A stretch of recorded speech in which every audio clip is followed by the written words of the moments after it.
करेंगे hydrogenation of alkenes की hydrogenation के बारे में बात करेंगे। ये उसका पार्ट 1 है। पार्ट 2 है किसकी, केमिकल रिएक्शंस ऑफ अल्कीन्स का पार्ट 2 है। हाइड्रोजनेशन ऑफ अल्कीन्स के बारे में बात करने जा रहे हैं। इसमें क्या होता है, इसमें dry gaseous hydrogen halides zone से होते हैं। ये हाइड्रोजन हैलाइड्स, हाइड्रोजन के साथ हैलाइड हैलोजिन्स आ जाते हैं। हैलोजिन जौन सा ग्रुप होता है, halogen group iodine, bromine, chlorine, fluorine, ठीक है, वो ड्राई गैशियस हाइड्रोजन हैलाइड्स यानी कि गैशियस हाइड्रोजन हैलाइड्स उनसे गैस में कन्वर्ट होने वाले hydrogen halides, hydrogen iodide, hydrogen bromide और फिर हाइड्रोजन क्लोराइड, ये जो उनसे हैं ये रिएक्ट करते हैं अल्कीन्स के साथ, तो फिर बनाते हैं, क्या बनाते हैं, अल्काइल हैलाइड्स यानी कि अल्काइल रेडिकल्स प्लस उसके साथ हैलाइड लगे होते हैं। ठीक है, समझ आ गई। यानी कि जब इथीन के साथ ये एक्स जोन सा है, किसे जाहिर कर रहा है, हैलोजिन्स को। एक्स एटम जोन सा है ये हैलोजिन के एटम को जाहिर कर रहा है, हैलाइड के एटम को जाहिर कर रहा है। ठीक है ना, यानी कि मिथीन के साथ जब ये हाइड्रोजन हैलाइड रिएक्ट करेगा तो ये जोन सा हाइड्रोजन इसके साथ जाएगा तो H3C बना देगा, फिर बॉन्ड आ जाएगा, फिर CH2 बन जाएगा। वो बॉन्ड जोन सा होगा वो ब्रेक हो जाएगा। जब ये बॉन्ड ब्रेक हो जाएगा यहाँ से, यानी कि ये देखें ना, हैलोजिन आ गया यहाँ पर, जोन सा H है हाइड्रोजन का एटम, यहाँ पर minimum number of hydrogen atoms हैं, यहाँ पर maximum number of hydrogen atoms सिर्फ और सिर्फ 2 यहाँ पर ऐड हो जाएंगे ना एटम, तो ये यहाँ पर आ जाएंगे maximum number of hydrogen atoms. ठीक है ना, अब यहाँ पर मैक्सिमम नंबर ऑफ़ एटम्स, यहाँ पर 2 एटम्स करने हैं, हाइड्रोजन का इधर ऐड हो जाएगा और हैलोजन का इधर ऐड हो जाएगा। फिर उसके बाद H3C बॉन्ड CH2 फिर बॉन्ड X। ठीक है, और फिर उसके बाद आगे फिर उसके बाद क्या करना है, ये इथीन है, इथीन के अंदर फिर हाइड्रोजन ब्रोमाइड को ऐड करवाते हैं, हाइड्रोजन ब्रोमाइड यानी कि एक्स की जगह, ये जो सा ये जनरल रिएक्शन था इन जनरल फॉर्म। अब हम बात करते हैं, अब हम यहाँ पर रिएक्शन लिखते हैं वही वाला कि यहाँ पर इथीन लेते हैं, इथीन का जनरल रिएक्शन यानी कि इसके साथ HX आ जाएगा, हाइड्रोजन हैलाइड आ जाएगा, ये जनरल रिएक्शन है। ठीक है, यहाँ पर एक एटम जो सा हाइड्रोजन का वो इधर आ जाएगा, और जो सा ये अल्काइल रेडिकल है, और अल्काइल रेडिकल कह रहा हूँ, ये जो सा हैलोजिन का एटम है ये इसके पास चला जाएगा, यानी कि यहाँ पर ये जो सा हाइड्रोजन है, हाइड्रोजन H2C में ऐड होगा और H2C को H3C में कन्वर्ट कर देगा, और साथ में बॉन्ड, सिंगल बॉन्ड आ जाएगा क्योंकि ये डबल बॉन्ड ख़त्म हो जाएगा। ये अनसैचुरेटेड कंपाउंड है। अनसैचुरेटेड कंपाउंड के अंदर जब हम इसमें minimum number of hydrogen atoms हैं, मिनिमम नंबर ऑफ़ एटम्स हैं, जब इसकी ज़रूरत हम पूरा कर देंगे, maximum number of hydrogen atoms आ जाएंगे, maximum number of atoms add हो जाएंगे इन अनसैचुरेटेड हाइड्रोकार्बन, तो फिर क्या होगा, ये बॉन्ड ब्रेकेज हो जाएगी। यहाँ पर बॉन्ड ब्रेकेज हो गई, तो फिर उसके बाद यहाँ पर CH2 आ जाएगा, और फिर उसके बाद यहाँ पर क्या आएगा, CH2 आ गया, फिर उसके बाद यहाँ पर X जोन सा है ये इधर आ जाएगा। ठीक है, ये X आ गया इधर, फिर यहाँ पर X भी आ जाएगा।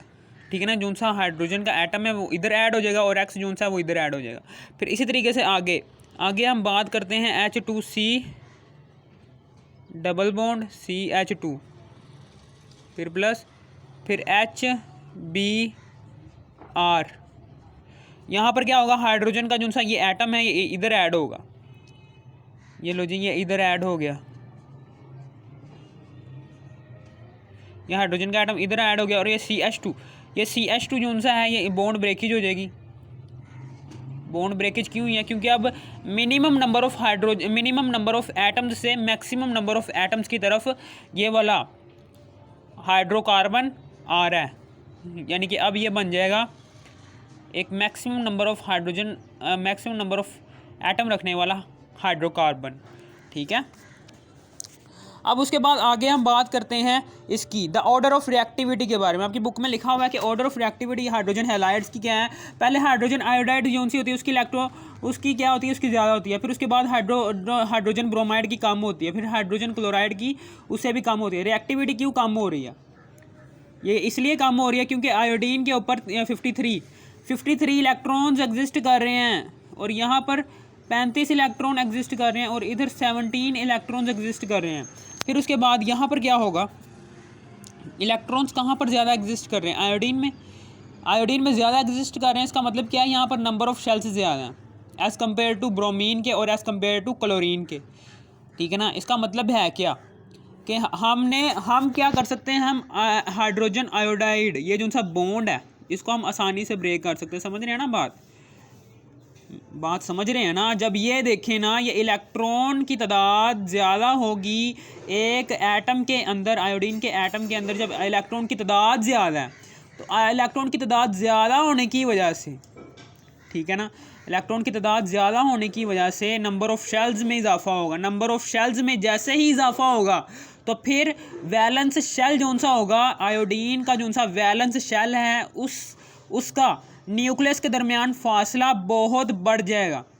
जब आयोडीन के एटम के वैलेंस शेल का न्यूक्लियस के दरमियान फासला बहुत इंक्रीज़ कर जाएगा ना, तो फिर क्या होगा, वो जो सा न्यूक्लियस होगा उसकी ये पेयर ऑफ इलेक्ट्रॉन जो सा इसने हाइड्रोजन के साथ, इसके साथ एटम शेयर किया हुआ है, इस हाइड्रोजन के ने अपना वैलेंस इलेक्ट्रॉन जो इसके साथ शेयर किया हुआ है ना आयोडीन के साथ, उस पर पकड़ जो सी होगी ये आयोडीन के न्यूक्लियस की, वो कम हो जाएगी। ठीक है ना। कम होने की वजह से क्या होगा, हम ये आसानी से ये ब्रेकेज कर सकते हैं, इस बॉन्ड की आसानी से ब्रेकेज हो जाएगी। जब इस बॉन्ड की आसानी से ब्रेकेज हो जाएगी, इसका मतलब क्या है कि ये ज़्यादा रिएक्टिव है। जबकि ब्रोमीन में चूँकि 35 इलेक्ट्रॉन है और यहाँ पर देखें क्लोरीन में 17 इलेक्ट्रॉन है, इसका मतलब क्या है कि यहाँ पर नंबर ऑफ़ शेल्स की तादाद क्या है, कम है एज़ कम्पेयर टू किसके, अगर यहाँ पर हैं जी 8 शेल तो यहाँ पर हैं जी 4 शेल, इस तरीके से। ठीक है ना। 4 शेल होने की वजह से क्या होगा, ठीक है ना, 4 शेल हैं इधर, ये चौथा शेल ये है, तो ये जौन सा होगा, यहाँ पर ये हाइड्रोजन का एटम है, ठीक है ना,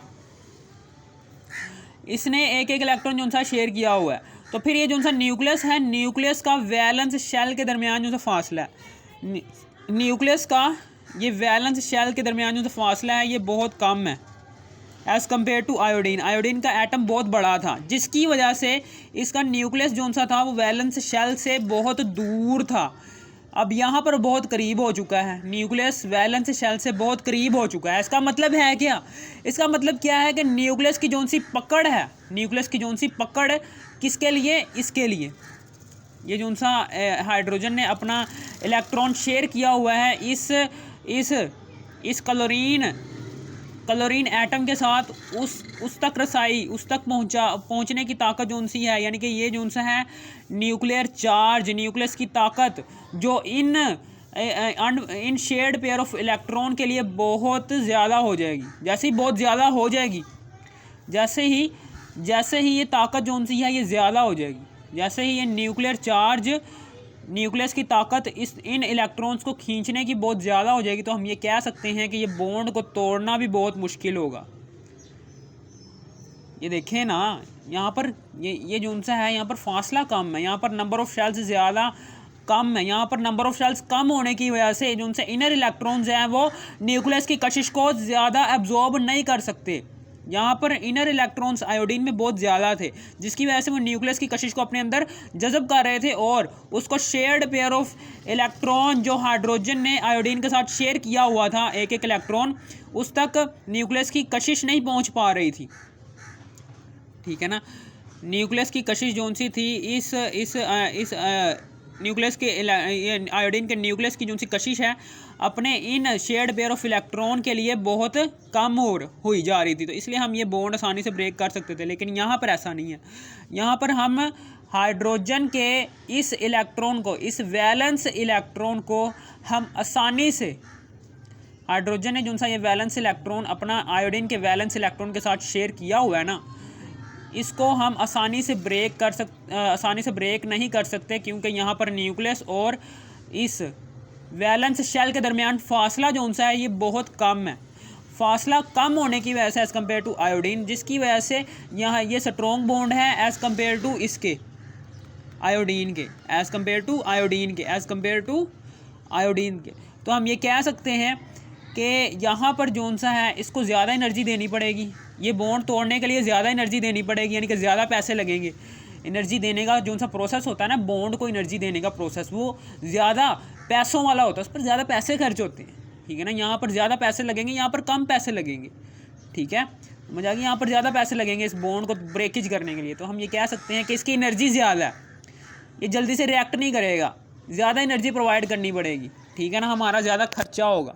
तो इसलिए हम ना ये HCl जो सा है ये ज़्यादा रिएक्टिव नहीं है, जबकि हाइड्रोजन आयोडाइड का ज़्यादा रिएक्टिव है, क्योंकि एक तो इसका एटम बहुत बड़ा है, एटॉमिक साइज़ बड़ा होने की वजह से इसका रेडियस ज़्यादा है, एटॉमिक रेडियस ज़्यादा होने की वजह से न्यूक्लियस की ये शेयर्ड पेयर ऑफ इलेक्ट्रॉन के लिए जो सी कशिश है वो बहुत कम हो जाएगी। कशिश कम होने की वजह से जो सा कोवलेंट बॉन्ड है हाइड्रोजन और आयोडीन के दरमियान ये आसानी से ब्रेक हो जाएगा जब थोड़ी सी एनर्जी देंगे।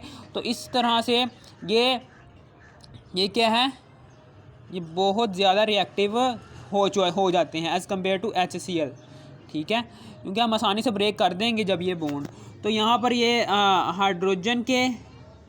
हाइड्रोजन और आयोडीन के फ्री रेडिकल्स बन जाएंगे और ये फ्री रेडिकल्स आसानी से किसी दूसरे एटम्स के साथ रिएक्ट कर सकते हैं। ठीक है, समझ आ गई। ये था हमारा थोड़ा सा टॉपिक में समझने वाला था, ठीक है, मैंने समझा दिया है। और फिर उसके बाद आगे है oxidation of alkenes with KMnO4। अब हम ऑक्सीडेशन करते हैं किसकी, अल्कीन्स की ऑक्सीडेशन करते हैं, ठीक है ना, यानी कि CH2 यानी अल्कीन है, ठीक है ना, अल्कीन्स की ऑक्सीडेशन कर रहे हैं अब हम KMnO4 पोटाशियम पर मैग्नेट के साथ। तो अब हम क्या करेंगे, जो सा अल्कीन है ये पोटाशियम पर मैग्नेट के साथ जब हम रिएक्शन करवाते हैं और H2O के साथ रिएक्शन करवाते हैं तो फिर जो सा ये कंपाउंड बनता है वो ये बनता है 1,2 इथाइल ग्लाइकोल, यही नाम होगा, 1,2 इथाइल ग्लाइकोल, मैंगानीज डाइऑक्साइड और पोटाशियम हाइड्रोक्साइड बनता है। ठीक है सर, ये जो सा है रिएक्शन मुझे समझा दें सर, मुझे समझ नहीं आ रही। आइए देखिए बेटा, ये रटने वाला है रिएक्शन, ये ज़रा थोड़ा सा ना रटने वाला है, इसको याद आपने करना है लिख कर, ठीक है ना। सबसे पहली बात तो ये है, यहाँ पर H2C है, फिर डबल बॉन्ड है, फिर CH2 है, और फिर उसके बाद इसका जो सा रिएक्शन है वो किसके साथ हो रहा है, KMnO4 के साथ। किसके साथ, KMnO4 के साथ। और फिर उसके बाद यहाँ पर H2O भी ऐड हो रहा है, और जौन सी यहाँ पर प्रोडक्ट्स बन रही हैं वो ये बन रही हैं, कौन सी वाली, यहाँ से एक बॉन्ड टूटेगा, यानी कि H2C बॉन्ड CH2, एक बॉन्ड टूट गया, और एक बॉन्ड जो सा है ये यहाँ पर OH आ जाएगा दोनों तरफ, फिर प्लस आएगा, और फिर उसके बाद यहाँ पर आएगा पोटाशियम मैंगानीज डाइऑक्साइड, फिर प्लस, फिर KOH आ जाएगा, ठीक है, ये आ गया। और अब उसके बाद ये भी मेरी बात याद रखना कि यहाँ पर 3 आएगा तो इधर भी शुरू में 3 आ जाएगा, यहाँ पर 2 आएगा तो इधर भी 2 आ जाएगा, ठीक है ना। और रह गए ये वाली बात, तो इधर आएगा 4 और उधर आएगा 2, ठीक है, समझ आ गई आपको। ये था कुछ रिएक्शन, बल्कि मैं समझा ही देता हूँ फिर से ताकि समझ आ जाए आप। ये ऐसे करके याद करना है, ये याद करने के लिए रिएक्शन है, ये बार बार लिखना है आपने ताकि ये रिएक्शन जो सा आपको याद हो सके। खैर, यहाँ पर जो सा था H2C डबल बॉन्ड CH2 जो सा है ये पोटाशियम पर मैग्नेट के साथ रिएक्शन करता है, और उसके बाद ये किसके साथ रिएक्शन करता है, H2O के साथ। और फिर उसके बाद क्या क्या बनाता है, यहाँ पर बन रहा है H2C बॉन्ड CH2, फिर उसके बाद यहाँ पर एक बॉन्ड OH के साथ बन रहा है और एक बॉन्ड दूसरे वाले OH के साथ बन रहा है। ये दोनों OH, एक ऑक्सीजन यहाँ से आ रहा है और दूसरा ऑक्सीजन भी यहीं से ही आ रहा है, मैंगानीज डाइऑक्साइड यहाँ से आ रहा है। 2 ऑक्सीजन ये पोटाशियम पर मैग्नेट अब फ्राहम कर रहा है, और यहाँ पर रह गए 2 ऑक्सीजन तो ये आ गए ना, तो यहाँ पर बाकी बचा MnO2 बच गया, ठीक है। और फिर उसके बाद यहाँ पर आगे जो सा बन रहा है, आगे क्या बन रहा था, आगे जो सा पोटाशियम है, पोटाशियम ये आ जाएगा और पोटाशियम के साथ हाइड्रोक्साइड ये आ जाएगा, ठीक है, ये हाइड्रोक्साइड यहाँ से OH जो सा यहाँ से निकलेगा, ये OH यहाँ से निकला, हाइड्रोक्साइड आ गया, ठीक है, समझ आ गई आपको, यह हाइड्रोक्साइड आ गया। अब उसके बाद हमने स्टेबल करना है इसे। स्टेबल कैसे करेंगे, ये देखें यहाँ पर हाइड्रोजन के एटम्स देखें यहाँ पर कितने हैं, 1 2 3 4, 20 हाइड्रोजन के एटम्स करने हैं हमने इस तरफ भी और उस तरफ भी, ठीक है। यहाँ पर हम करते हैं 3 लगाते हैं, यहाँ पर 1 2 3 4 को जब हम 3 से मल्टीप्लाई करेंगे तो 3 चौके 12 हो गए, यहाँ पर देखें ना, यहाँ पर हम 12 हो गए ना, ये 12 हाइड्रोजन के एटम्स ये हो गए, और फिर उसके बाद बाकी कितने रह गए, 8 रह गए। तो 4 इधर लिख देते हैं, तो 4 दूनी 8, 8 ये हो गए। 12 1 2 3 4, 4 जब 3 से मल्टीप्लाई होगा 3 चौके 12, और 12 प्लस 4 दूनी 8, 8 12 प्लस 8 20 आ जाएगा। 20 हाइड्रोजन के एटम्स ये हो गए। अब हमने यहाँ पर भी 20 करने हैं। 1 2 3 4 5 6, 6 हैं, तो यहाँ पर हम लगाएंगे 3, 3 6 18, 18 ये हो गए, 18 ये हो गए, और यहाँ पर लगाया हमने 2। जब 2 जो सा है वो इधर इससे मल्टीप्लाई होगा, 2 एकम 2 आ जाएगा।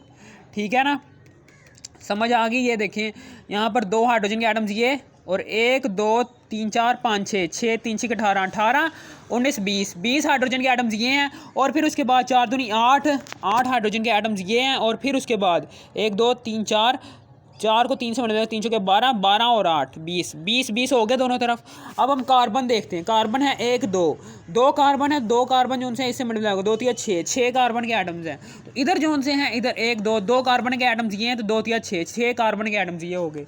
यानी कि कार्बन के एटम्स तो पहले से इक्वल हैं। यहाँ पर पोटाशियम, अब हम पोटाशियम पर आ जाते हैं। पोटाशियम जो सा है वहाँ पर देखो 2 हैं, 2 पोटाशियम के एटम्स हैं उधर, तो इधर जो से हैं इधर भी हम 2 पोटाशियम लगा देंगे। इधर भी हम क्या लगा देंगे, 2 पोटाशियम, ताकि ये जो से हैं 2 पोटाशियम एक हो सके। और फिर उसके बाद हम आगे चलते हैं। यहाँ पर देखें 2 मैंगानीज हैं। एक मैंगानीज का ये है ना, एक मैंगानीज का एटम है ना ये, जब एक मैंगानीज का एटम 2 से मल्टीप्लाई होगा तो 2 आ जाएगा। 2 मैंगानीज के एटम है, तो यहाँ पर तो 1 लगा हुआ है, तो यहाँ पर भी हम 2 लगा देते हैं। अब रह गई अब ऑक्सीजन की बात। ये ऑक्सीजन कितने हैं, यहाँ पर 4 दूनी 8, 8 ऑक्सीजन ये हैं, और 4 एकम 4, 4 ये हैं, 8 और 4 12, 12 ऑक्सीजन के एटम्स हैं इधर। जबकि इधर देखें 1 2, 2 ये हैं, 2 3 6, 6 ऑक्सीजन के एटम्स ये हो गए। ठीक है, और फिर उसके बाद 6 ऑक्सीजन के एटम्स ये हो गए, और 2 दूनी 4, 4 ये हो गए, 6 4 10, और फिर उसके बाद ये 1 ऑक्सीजन का एटम ये है, 2 1 जब 2 से मल्टीप्लाई होगा, 2 एकम 2, 2 ये हो गए, 6 4 10, 10 और ये 2 12, 12 ऑक्सीजन के एटम्स यहाँ पर भी हैं, 12 ऑक्सीजन के एटम्स यहाँ पर भी हैं। ठीक है, ये हो गया हमारा आज की ये स्टेबल हो गई ये वाली इक्वेशन। इस तरीके से आपने हल करना है। ठीक है, फिर उसके बाद हम आगे बात करते हैं इसकी कि reaction is also use to test the unsaturation in an organic compound. यानी कि एक ऑर्गेनिक कंपाउंड है, उसकी अनसैचुरेशन के लिए हमने टेस्ट किया है।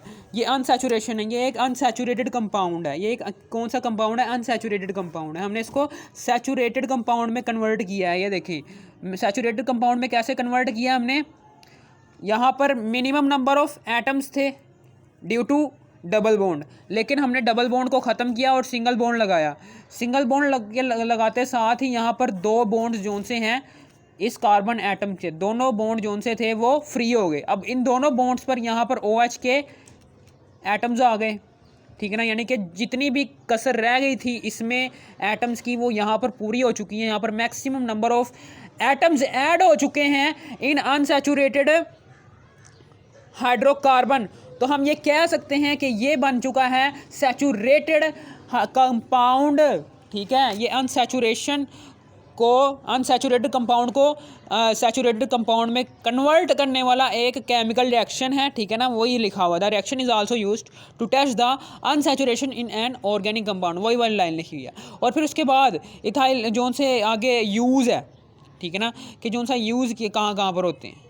ठीक है, जो सा ये है इथीन, जो सा है ये CH ट्रिपल बॉन्ड CH है।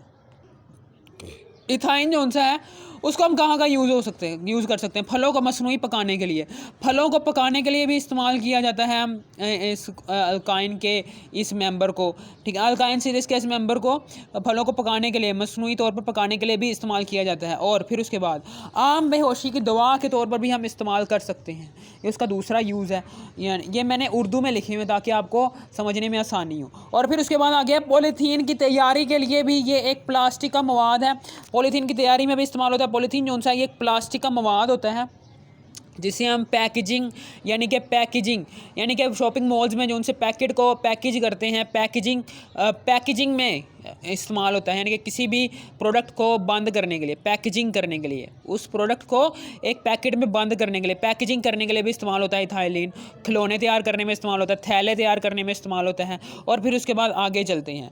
चौथा यूज़ जौन सा है वो ये है कि जौन सा है ना, ये अल्काइन सीरीज़ का ये मेंबर जौन सा है, इससे हम इथाइलिन ऑक्साइड बनाते हैं। इथाइलिन ऑक्साइड को हम फूमिजेंट एजेंट के तौर पर इस्तेमाल करते हैं, यानी धुएंदार।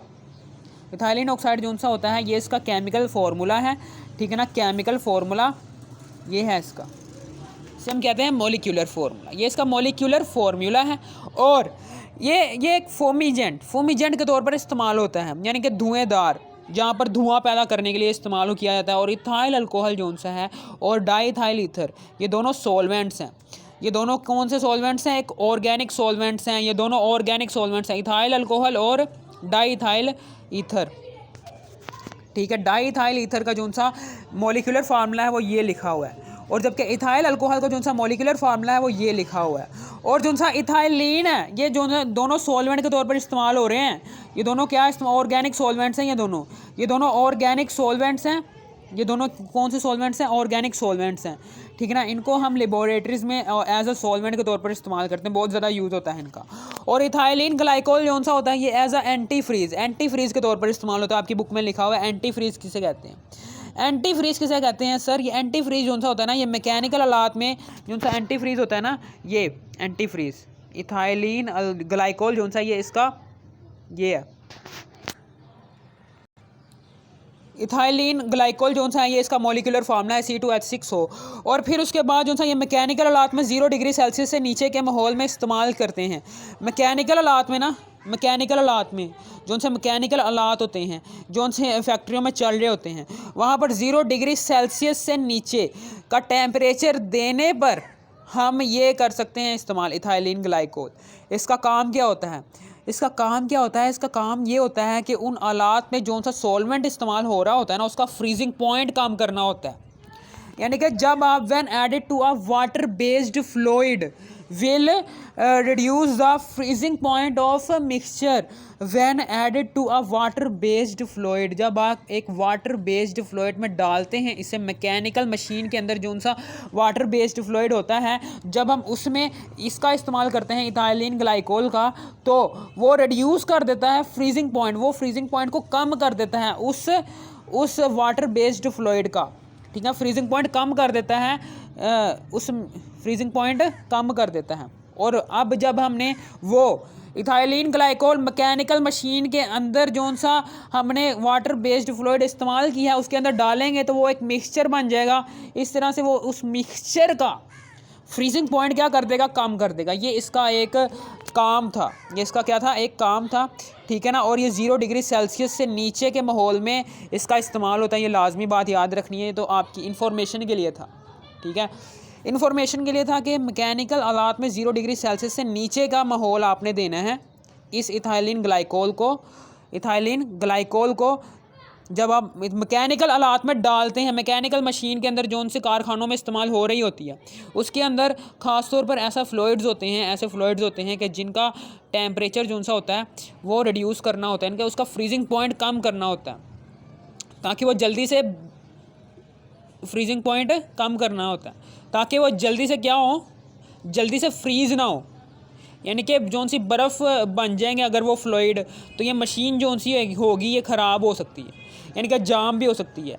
ये मशीन के अंदर, ठीक है ना, मशीन के अंदर ये बर्फ़ को जल्दी बनने से रोकता है, बर्फ़ को जल्दी बनने से रोकता है। जो उनसे बर्फ़ बनने के साइड इफ़ेक्ट्स आ रहे होते हैं मशीन के अंदर जो उनसे बर्फ़ बनने के साइड इफ़ेक्ट्स आ रहे होते हैं ड्यू टू इस फ्लूइड्स, वाटर बेस्ड फ्लूइड की वजह से।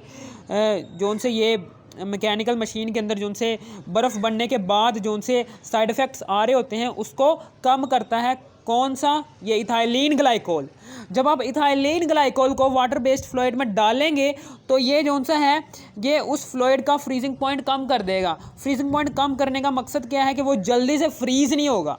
जब वो जल्दी से फ्रीज़ नहीं होगा तो वो मशीन जो सी है वो ज़्यादा लंबे अरसे तक, ज़्यादा लंबे वक्त तक चलती रहेगी। और इस तरीके से हमारे फैक्ट्रियों के अंदर काम करवाए जाते हैं वर्कर्स के साथ, ताकि वर्कर जो से अपनी शिफ्ट्स जारी रखें। पहली शिफ्ट आई, फिर दूसरी, फिर तीसरी शिफ्ट आई, इस तरीके से 8-8 घंटे की शिफ्ट जो सी है वो 24-24 घंटों में भी कन्वर्ट हो जाती है। 24 घंटों में 3 शिफ्टें इसी वजह से लगाई जाती हैं, ठीक है ना, इस फ्लूइड की वजह से, इथाइलिन ग्लाइकोल की वजह से। ये क्या करता है, ये मशीन को अपना काम करने देता है ताकि वो मशीन जो सी है वो जल्दी फ्रीज़ ना हो। अगर वो बर्फ़ जो सी है वो मुकम्मल बन जाती है तो फिर हम वो बर्फ़ निकाल लेते हैं, और फिर वाटर बेस्ड फ्लूइड डालते हैं उसके अंदर, और फिर उस वाटर बेस्ड फ्लूइड के अंदर फिर हम ये इथाइलिन ग्लाइकोल डाल देते हैं। और फिर इथाइलिन ग्लाइकोल क्या करता है, उस मैकेनिकल मशीन के अंदर इस वाटर बेस्ड फ्लूइड को जल्दी से बर्फ़ नहीं बनने देता, इसका फ्रीजिंग पॉइंट कम कर देता है। फिर इस तरीके से ये काम जो उनसा चलता रहता है और मशीन भी चलती रहती है, ज़्यादा लंबे अरसे तक, ज़्यादा लंबे वक्त तक चलती रहती है। और उसमें जो उनसे बर्फ़ बनने के जो सा बर्फ़ बनना होता है ना, कि बर्फ़ की वजह से ज़्यादा बर्फ़ बन जाए इस मशीन के अंदर, इस आले के अंदर, तो वो जो सा अपना काम कर रहा है, एक आला है वो काम कर रहा है, वो कोई प्रोडक्ट बना रही है मशीन, तो वो बर्फ़ जो सी होगी वो जब बन जाएगी बहुत ज़्यादा मिकदार में, तो वो जो सी प्रोडक्ट बना रही होगी ये वाली मशीन, तो वो प्रोडक्ट बनानी रोक देगा। इससे क्या होगा, इससे फैक्ट्री का नुकसान हो जाएगा। एक तो ये फैक्ट्री का नुकसान होने से बचाता है ये इथाइलिन ग्लाइकोल। ये क्या करता है, ये वक़्त जो सा है उसको बढ़ाता है, ठीक है ना, वक़्त ज़ाया नहीं होने देता। मशीन से जो सी प्रोडक्ट हमें एक दिन में अगर फॉर एग्ज़ाम्पल एक दिन में हमें हासिल हो रही थी 100 प्रोडक्ट, इस मशीन से 100 प्रोडक्ट बन रही थी, लेकिन जब हम इथाइलिन ग्लाइकोल का इस्तेमाल नहीं करते तो वो बार बार जो सी मशीन है वो बर्फ़, ये वाटर बेस्ड फ्लूइड जो सा इसका फ्रीजिंग पॉइंट जो सा होगा वो कम नहीं होगा। अगर कम नहीं होगा तो जल्दी से फ्रीज़ हो जाएगा। जब जल्दी से फ्रीज़ हो जाएगा तो फिर जो सी ये मैकेनिकल मशीन है ये एक दिन में 50 बनाने शुरू हो जाएगी। हमने बर्फ़ निकालने में ही सारा दिन लगे रहेंगे अगर मशीन से, तो फिर ये जो सा फ्लूइड है वाटर बेस्ड फ्लूइड, अगर हम मशीन से बर्फ़ निकालने में ही लगे रहेंगे सारी दिहाड़ी, तो फिर जो सी प्रोडक्ट्स होंगी वो 100 की बजाय 50 बनेंगी। तो ये प्रोडक्ट जो सी होगी, ये एक दिन में जितनी भी प्रोडक्ट बन रही हैं वो ज़्यादा इसलिए बन रही हैं क्योंकि इथाइलिन ग्लाइकोल की वजह से। क्यों बन रही है, इथाइलिन ग्लाइकोल की वजह से। हमारा ये हो गया टॉपिक क्लियर, ठीक है ना, हमारा जो सा ये टॉपिक क्लियर हो गया है। और अगर कोई मसला हो तो पूछ लेना, ठीक है, अगर वीडियो ना पसंद आई तो बता देना। और फिर उसके बाद इसका जो सा लिंक है पार्ट 1 और पार्ट 2 का, ये मैंने दिया हुआ है वीडियो के नीचे, वीडियो है ना, इस वीडियो के बिल्कुल नीचे मैंने दिया हुआ है लिंक पार्ट 1 का और पार्ट 2 का। वीडियो का टाइटल जहाँ पर लिखा होता है उस पर क्लिक करोगे, क्लिक करने के बाद नीचे लिंक्स दिए होते हैं, पहला पार्ट ये है, दूसरा पार्ट ये है, तीसरा पार्ट ये है, वो भी देखा करो ताकि समझ आ जाए आपको ये जैसे केमिकल रिएक्शंस ऑफ अल्कीन्स। और इससे पीछे जितनी भी मैंने वीडियोस बनाई हैं उसके भी लिंक मैंने दिए हुए हैं डिस्क्रिप्शन के अंदर, ठीक है ना, वो भी देखने हैं ताकि समझ आ सके। ओके, और अगर समझ आ गई हो तो लाइक ज़रूर ठोकना, सब्सक्राइब भी कर देना। और फिर उसके बाद ओके, गुड बाय बच्चों, thanks for watching me this video. Goodbye.